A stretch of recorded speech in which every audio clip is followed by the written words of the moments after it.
Once again welcome back to my class Sengupta accounts academy.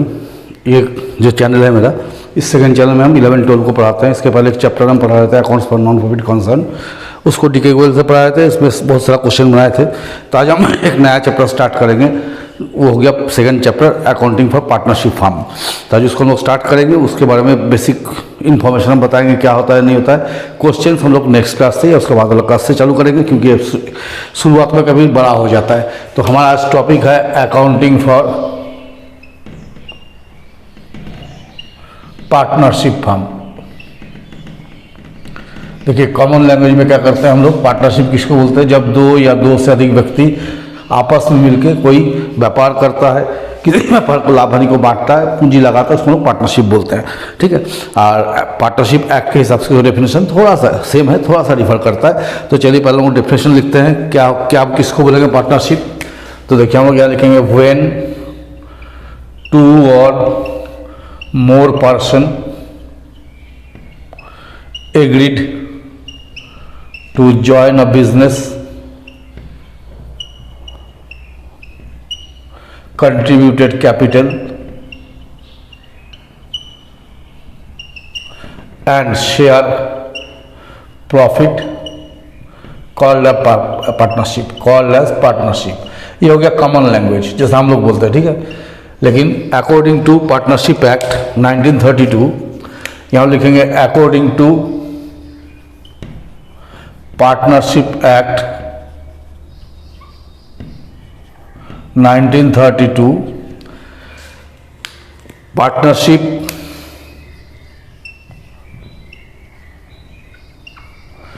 is the relation between persons who agreed to share profit of a business carried by all or any one of them acting for all। तो क्या बताएं कि partnership act 1932 के हिसाब से partnership क्या है? व्यक्तियों के बीच के संबंध है जो कि किसी व्यापार को, सभी व्यापार के प्रॉफिट या लॉस को बांटने के लिए सहमत हो जाता है। व्यापार को सब चला सकता है या सभी के ओर से कोई एक आदमी चला सकता है। देखिए, partnership is the relation between person who agreed to share profit of business carried by all और any one of them acting for all. मतलब एक पार्टनरशिप क्या व्यक्तियों का संबंध है जो कि किसी व्यापार के लाभ हानि को बांटने के लिए सहमत होते हैं। व्यापार को सभी मिलकर चला सकते हैं या सभी की ओर से कोई एक आदमी चला सकते हैं। तो ये इसका डेफिनेशन हो गया। एक हम कॉमनली अपना लैंग्वेज में लिखे, एक पार्टनरशिप एक्ट से लिखे। अब हम लोग यहाँ देखेंगे नेचर ऑफ पार्टनरशिप या कैरेक्टरिस्टिक बोलिए, नेचर ऑफ पार्टनरशिप। इसमें क्या क्या हम लोग को ध्यान रखना होगा? देखिए, number of person, number of members या पार्टनर, इसमें होता है at least two and there is no such maximum limit describe in partnership act 1932। Partnership act 1932 में मैक्सिमम लिमिट नहीं बताया, but according to companies act maximum number of partner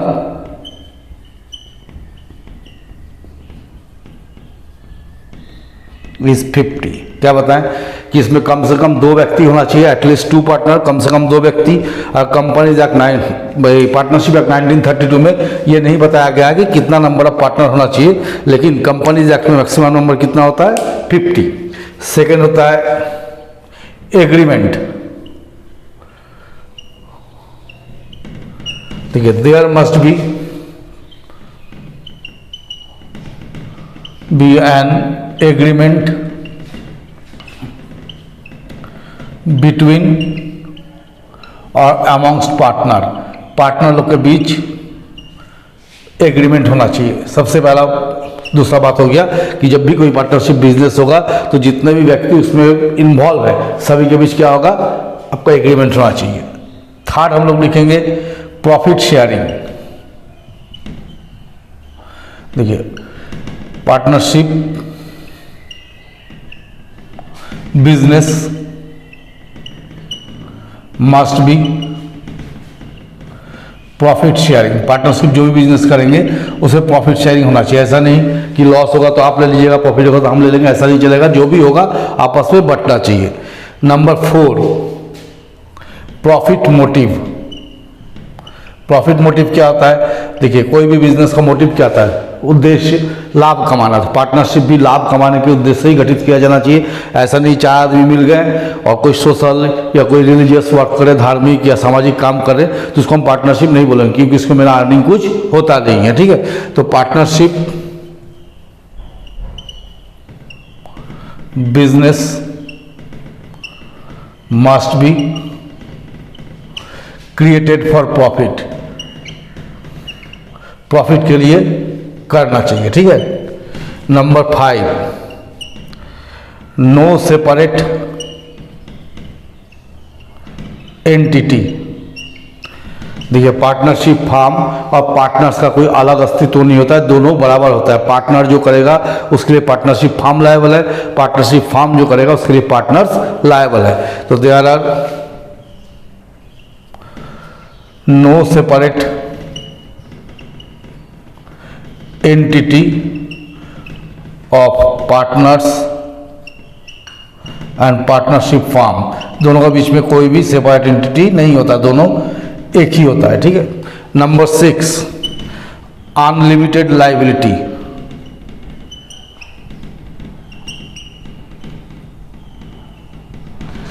liabilities of partners are unlimited. Partners का liability क्या होता है? Unlimited होता है। और नंबर 7 हम लोग लिखेंगे कैरीड बाय ऑल और any one of them acting for all. सभी मिलकर बिजनेस चला सकते हैं या सभी की ओर से कोई आदमी बिजनेस को चला सकता है। तो ये हम लोग 6 पार्टनरशिप का कैरेक्टरिस्टिक्स लिखे। इसके बाद हम लोग इसको मिटा के फिर हम आगे बढ़ते हैं। देखिए आप हम लोग थोड़ा सा आगे बढ़ेंगे। हम लोग यहाँ पर पढ़ेंगे पार्टनरशिप डीड। यहाँ हम लोग लिखेंगे पार्टनरशिप डीड। देखिए पार्टनरशिप डीड क्या होता है? देखिए पार्टनर्स के बीच क्या होता है? एग्रीमेंट होता है। तो पार्टनर्स के बीच एग्रीमेंट रिटन होना होगा, ऐसा कोई ज़रूरत नहीं है। वो वर्बली भी हो सकता है या लिखित भी हो सकता है। ठीक है। तो पार्टनर्स के बीच जो लिखित एग्रीमेंट होता है उसको हम लोग क्या बोलेंगे? Partnership deed. तो देखिए एग्रीमेंट बिटवीन और amongst partner in written called as partnership deed. Partners के बीच जो भी एग्रीमेंट होगा रिटन में उसको क्या बोलेंगे? पार्टनरशिप डीड बोलेंगे। जो भी हम लोग के बीच पर एग्रीमेंट होगा। अब हम क्या लिखेंगे? Contents of partnership deed.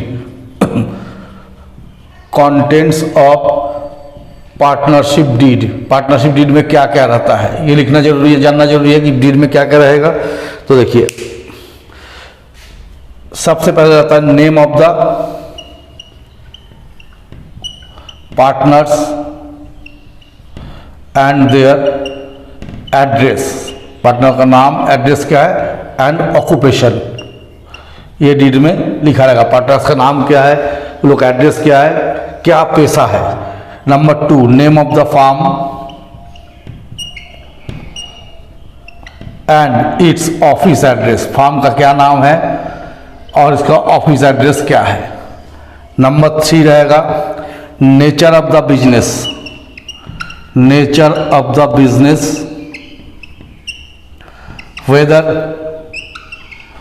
Trading और मैन्युफैक्चरिंग। बिजनेस का नेचर क्या है, किस प्रकार का हम लोग बिजनेस कर रहे हैं वो लिखा होना चाहिए।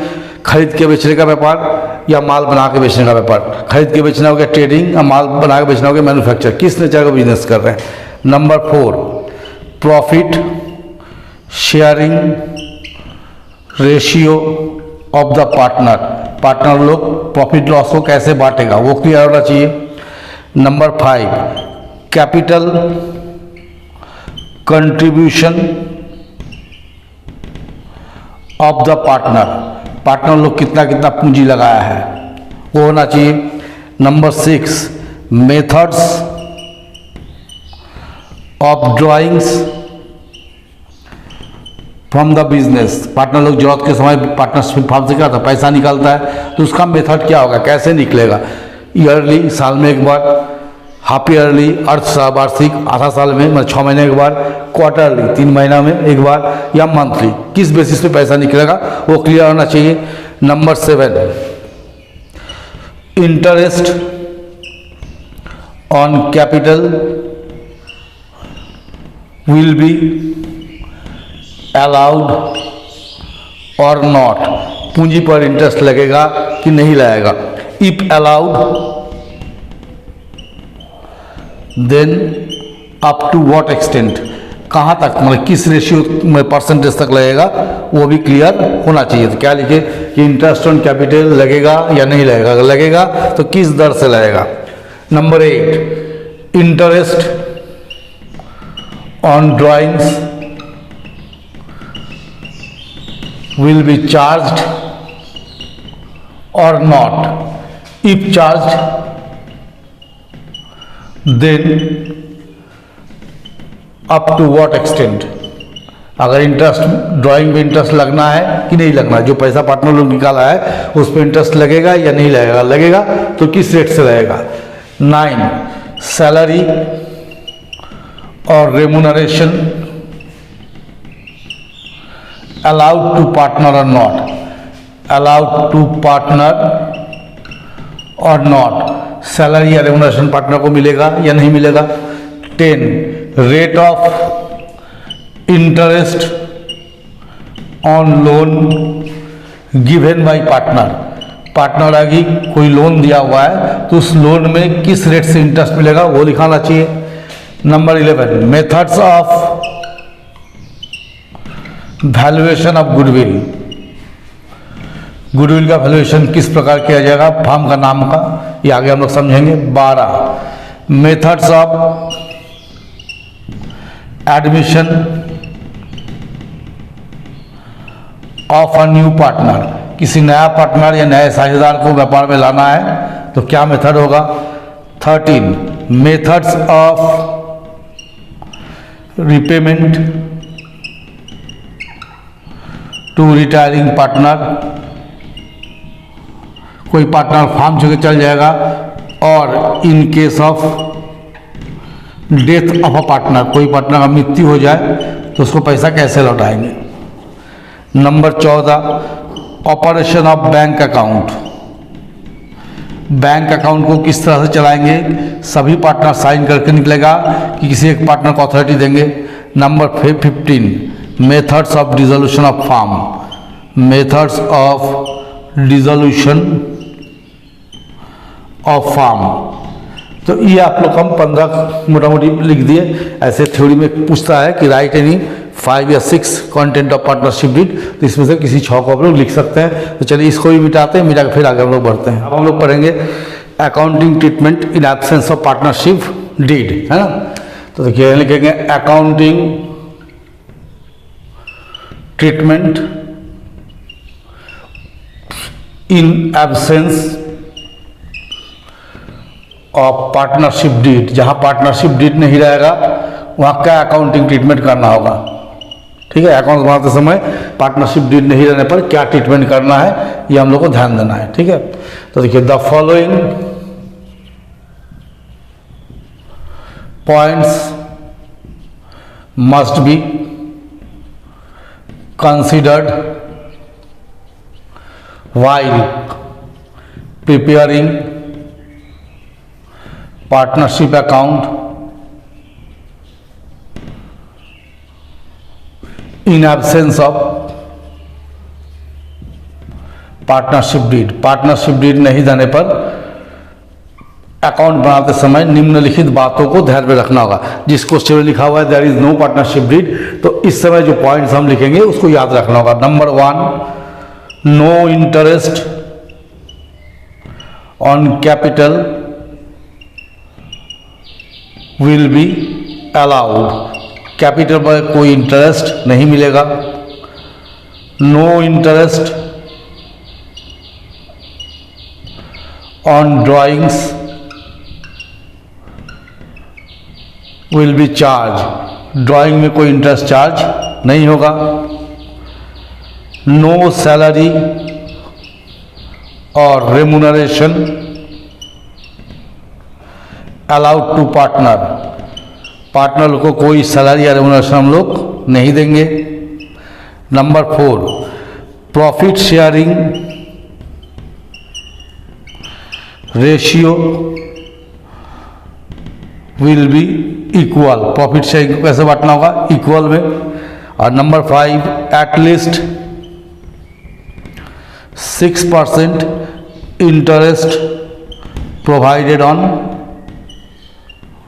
लोन गिवन बाय पार्टनर, अगर पार्टनर कोई लोन दिया हुआ है और डीड नहीं है तो कम से कम उस लोन पे 6% इंटरेस्ट देना पड़ेगा। तो हम लोग लिखे पार्टनरशिप डीड जहाँ नहीं रहेगा वहाँ हम निम्नलिखित बातों को ध्यान में रखना होगा। क्या क्या बात को ध्यान में रखना होगा कि किसी भी तरह का पूंजी पर ब्याज, इंटरेस्ट ऑन कैपिटल नहीं लगेगा, no interest on drawing will be charge, कोई ड्राइंग पे इंटरेस्ट चार्ज नहीं होगा, कोई सैलरी या रेमुनरेशन पार्टनर को नहीं मिलेगा, प्रॉफिट शेयरिंग रेशियो क्या हो जाएगा, इक्वल हो जाएगा, और पार्टनर्स द्वारा दिया गया लोन पे कम से कम 6% की दर से ब्याज देना पड़ेगा। ये कब लिखे हम, जब पार्टनरशिप डीड एब्सेंट रहेगा। अब हम लोग को देखना है पढ़ना क्या है। देखिए टॉपिक क्या पढ़ना है हमको, इसमें पार्टनरशिप में क्या पढ़ना है। सबसे पहले पढ़ना है फंडामेंटल, जो हम चालू करेंगे, ऑफ पार्टनरशिप, वाम एक होगा। सेकंड पढ़ेंगे admission of a new partner, नहीं सॉरी, यहां सेकंड पढ़ेंगे changes in profit sharing ratio between existing partner, पुराने पार्टनर के बीच अगर रेशियो का बदलाव हो जाए तो उसका क्या इफेक्ट होगा वो देखेंगे हम लोग। तीसरा पढ़ेंगे admission of a new partner, एक नया पार्टनर का एडमिशन में क्या होगा वो देखेंगे हम लोग। चौथा पढ़ेंगे retirement and death of a partner, किसी पार्टनर का रिटायरमेंट हो जाए या कोई डेथ, किसी का डेथ हो जाए उस तरह क्या ट्रीटमेंट करेंगे। आप पांचवा पढ़ेंगे डिसोल्यूशन ऑफ पार्टनरशिप फॉर्म, ये हम लोग को पार्टनरशिप का सिलेबस है, इतना ही पढ़ना है, ठीक है। तो ये 5 टॉपिक हम लोग पढ़ेंगे। तो सबसे पहले लोग क्या पढ़ेंगे, फंडामेंटल ऑफ पार्टनरशिप फॉर्म। पहला टॉपिक मेरा होगा फंडामेंटल, या कोई बेसिक बोलता है, फंडामेंटल ऑफ पार्टनरशिप। क्या क्या करना होगा, क्या क्या पढ़ना होगा। देखिए इसमें हम लोग 3 चीज पढ़ेंगे, है ना। क्या क्या पढ़ेंगे, एक पढ़ेंगे डिवीजन ऑफ प्रॉफिट, पहला पढ़ेंगे हम लोग डिवीजन ऑफ प्रॉफिट। दूसरा पढ़ेंगे हम लोग को पास्ट एडजस्टमेंट, या बहुत कोई बोलता है adjustment in closed account, adjustment in closed account. और तीसरा इसमें पढ़ना होगा आपको गारंटी ऑफ प्रॉफिट। ये 3 टॉपिक होगा, हम लोग को पढ़ना पड़ेगा, ठीक है। ये जो हम लोग फंडामेंटल ऑफ पार्टनरशिप पढ़ेंगे, इसमें हम लोग 3 टॉपिक पढ़ेंगे। क्या क्या टॉपिक पढ़ेंगे यहाँ हम लिखे हुए हैं, division of partnership profit, past adjustment और एडजस्टमेंट इन क्लोज्ड अकाउंट और गारंटी ऑफ प्रॉफिट। तो जैसे पहला वाला समझ लीजिए डिवीजन ऑफ प्रॉफिट पढ़ेंगे। तो डिवीजन ऑफ प्रॉफिट में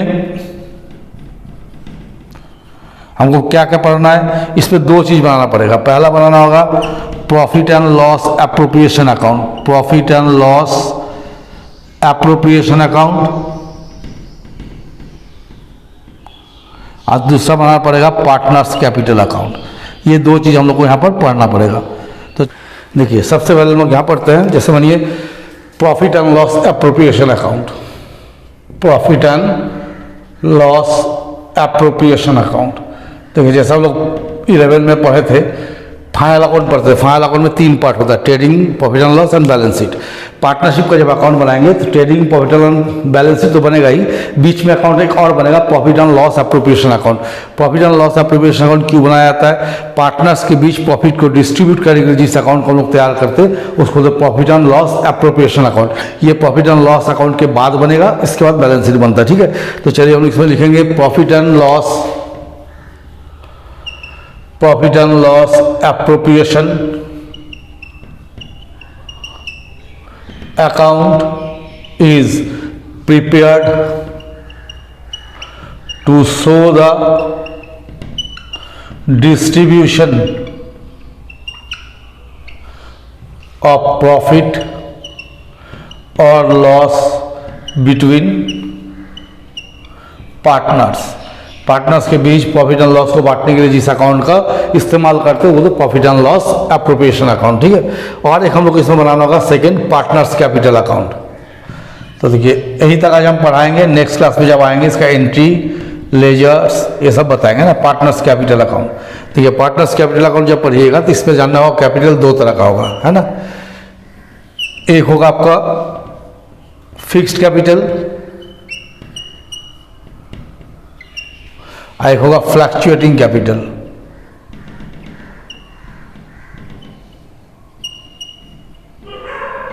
देखिए फिक्स्ड कैपिटल जब रहेगा आपको उसमें 2 चीज बनाना पड़ेगा, एक पार्टनर्स कैपिटल अकाउंट और एक बनाना होगा पार्टनर्स करेंट अकाउंट।